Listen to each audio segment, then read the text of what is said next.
Hello everyone. Today we discuss about the automotive expansion valve.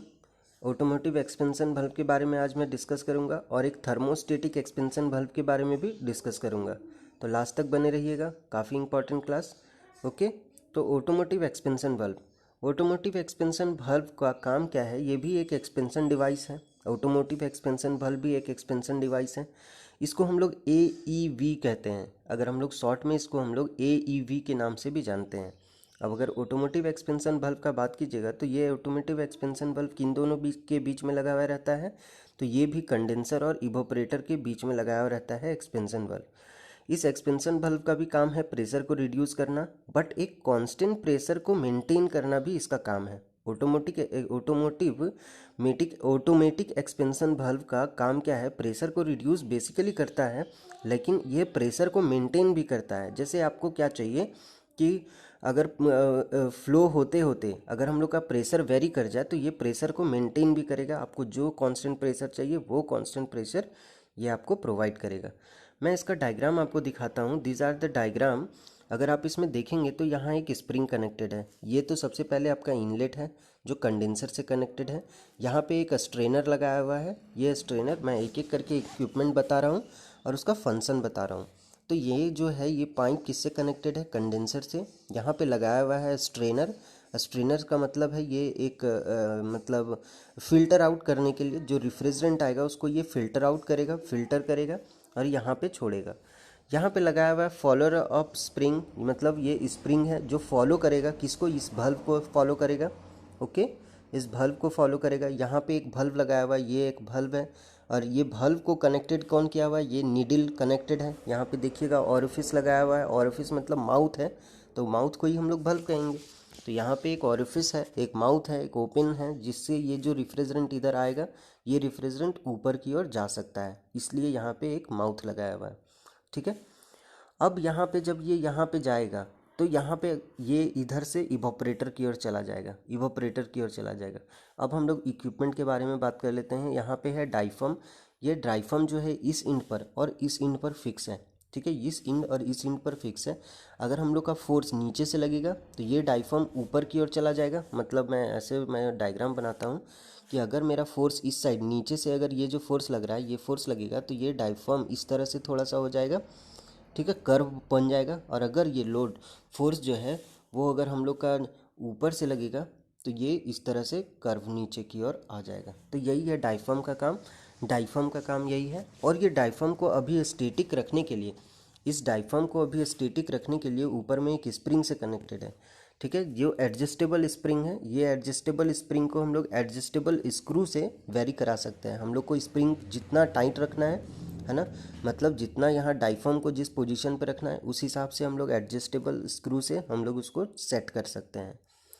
ठीक है, तो सारा इक्विपमेंट के बारे में मैंने डिस्कस कर लिया है। अब हम लोग आते हैं इसका फंक्शन के बारे में कि जब यहाँ से कंडेंसर से अपना रिफ्रिजरेंट फिल्टर आउट होने के बाद यहाँ पे पहुँचेगा तो हम लोग का सबसे पहले ये जो इस तरह से ये स्प्रिंग को एडजस्ट करना है कि यहाँ पे valve क्या होगा? ओपन होगा। ठीक है, ये जो ऑरिफिस है ये क्या होगा? ओपन होगा।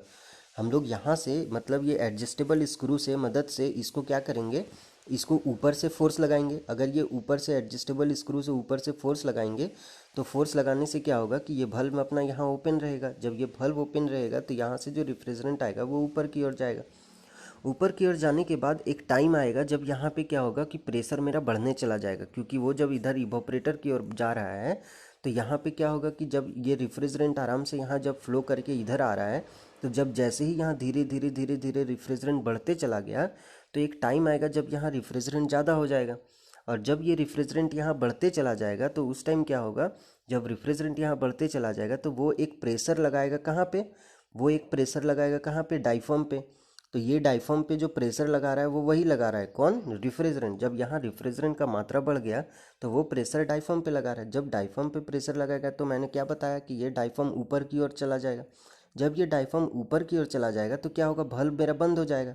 जब डाइफॉर्म नीचे आता था, जब हम लोग एडजस्टेबल स्क्रू की मदद करके फोर्स लगाते थे, नीचे की ओर फोर्स लगाते थे, तो ये जो बल्ब है वो नीचे की ओर जाता था और ऑरिफिस ओपन हो जाता था।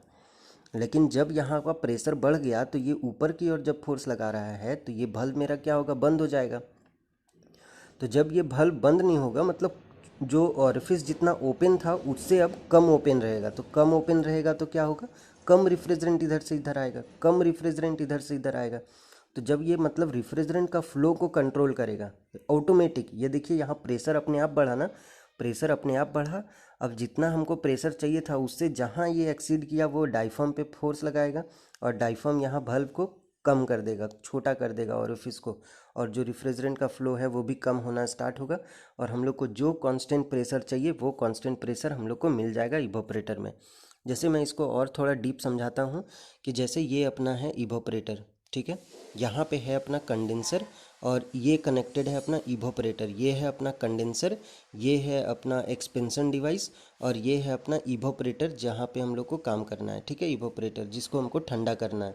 तो हम लोग को करना क्या है कि यहाँ कंडेंसर से कभी मान लीजिए ये जो कंडेंसर है, कंडेंसर से जो प्रेशर मिल रहा है वो कभी 6 बार मिल रहा है, ठीक है, 6 बार प्रेशर मिल रहा है हम लोग को, कभी यहाँ से 4 बार प्रेशर मिल रहा है, कभी यहाँ से 5 बार प्रेशर मिल रहा है। जो कंडेंसर के बाद में जो रिफ्रिजरेंट, कंडेंसर से जब रिफ्रिजरेंट निकल रहा है तो वो जो प्रेशर है वो वेरी कर रहा है, कभी वो प्रेशर 6 बार पहुँच रहा है, कभी 4 बार पहुँच रहा है, कभी 5 बार पहुँच रहा है।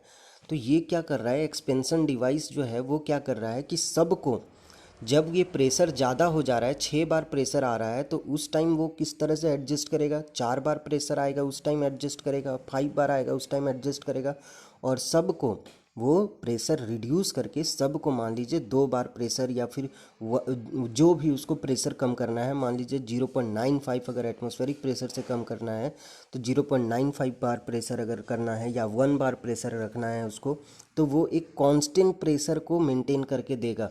मतलब हम लोग को जो फाइनली ये जो इवोपरेटर है, इवोपरेटर में जो प्रेशर मिलने वाला है वो क्या मिलने वाला है, एक कांस्टेंट प्रेशर मिलने वाला है, कम प्रेशर बेसिकली होगा। मतलब जो जैसे यहाँ से 4 बार 5 बार या 6 बार प्रेशर आ रहा है तो वो प्रेशर तो अपना कम हो करके कितना रहेगा, वो प्रेशर अपना कम हो करके मान लीजिए 1 बार रहेगा, तो 1 बार ही रहेगा सारा टाइम में। वो 6 बार आए तब भी 1 बार में कन्वर्ट करेगा, और 4 बार आए तब भी 1 बार में प्रेशर को मेंटेन रखेगा।